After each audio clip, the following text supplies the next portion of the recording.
Shipping drives global trade. Island nations and developing countries are dependent on the maritime sector and are also most at risk from climate change.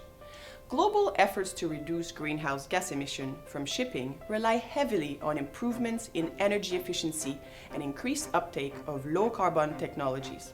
But how do we ensure these efforts are shared across the world?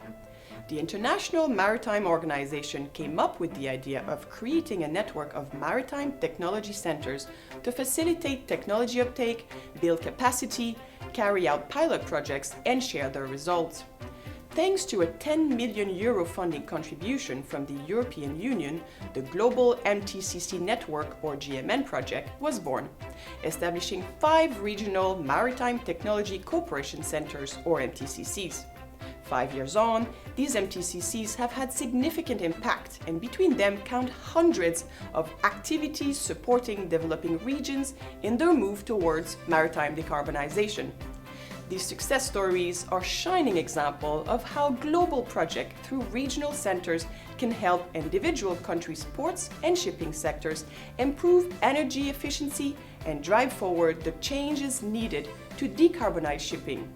But let's hear from those who benefited the most from all these initiatives.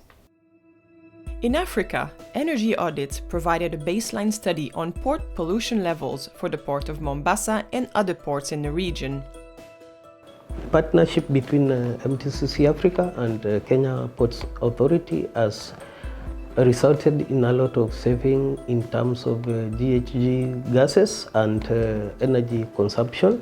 The project has been quite instrumental, especially in capacity building for the staff of various organizations, not only in Kenya but also in the focal points countries.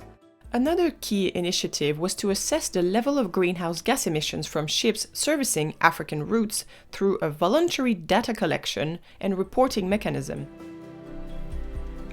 An energy efficiency operational index assessment was carried out for participating vessels. This paved the way for a more rapid and reliable way of reporting fuel consumption data in Africa. Over in Asia, a major pilot project looked at the uptake of energy-efficient technologies, more specifically using artificial intelligence for ship trim optimization. Ship trim optimization reduces resistance, and less resistance implies fewer emissions and more economical operation by fuel savings. In China, a total of 63,569 datasets were successfully collected from 15 ships, showing that considerable fuel savings could be made. And new guidance on ship trim has been provided to thousands of vessels. Training has been crucial to ensure administrators and all in the maritime sector understand the issues at hand. With the support from IMO, MTCC Asia has delivered lots of capacity building activities. Pacific Island countries and territories are among the most vulnerable to the impacts of climate change. And for maritime nations of the Pacific region, the sea is central to their people, who depend on the sea for commerce, trade and mobility. The GMN project is making a difference in this part of the world.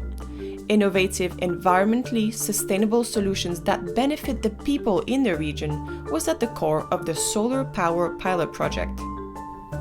I think about a year ago, LCTV Trader, a local ship, pioneered this project with the installation of a marine solar system on board.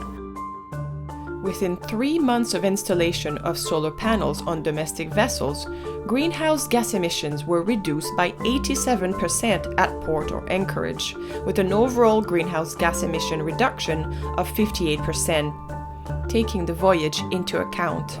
Also, we got solar panel now on low power electricity low ship. Also, we help people low site low some give them power low me play walk low ship time me play calm low night or someone light. Progress was also made in the Caribbean. The MTCC mapped the existing energy efficiency technologies and best practices that are used on board vessels trading in the Caribbean region. The MTCC collected data on the main forms of energy consumption and emissions abatement measures used on board. A number of baselines have been established, for example, the type of fuel consumed by vessels within the region, or existing energy efficiency technology on board ships trading in the Caribbean. Thanks to MTCC Caribbean, we were able to do some capacity building for climate mitigation. Now we are fully aware that MTCC Caribbean will play a much bigger role in the Caribbean. In Latin America, the MTCC performed detailed analysis of fuel oil consumption data from 68 vessels and worked with 6 countries to better understand the barriers and constraints experienced by relevant stakeholders.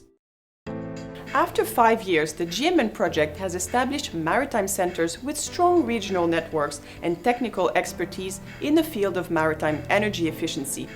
These MTCCs are fast becoming important players in the decarbonization journey. They are now perfectly positioned to play a key role supporting developing countries and helping to ensure no one is left behind in the green maritime transition.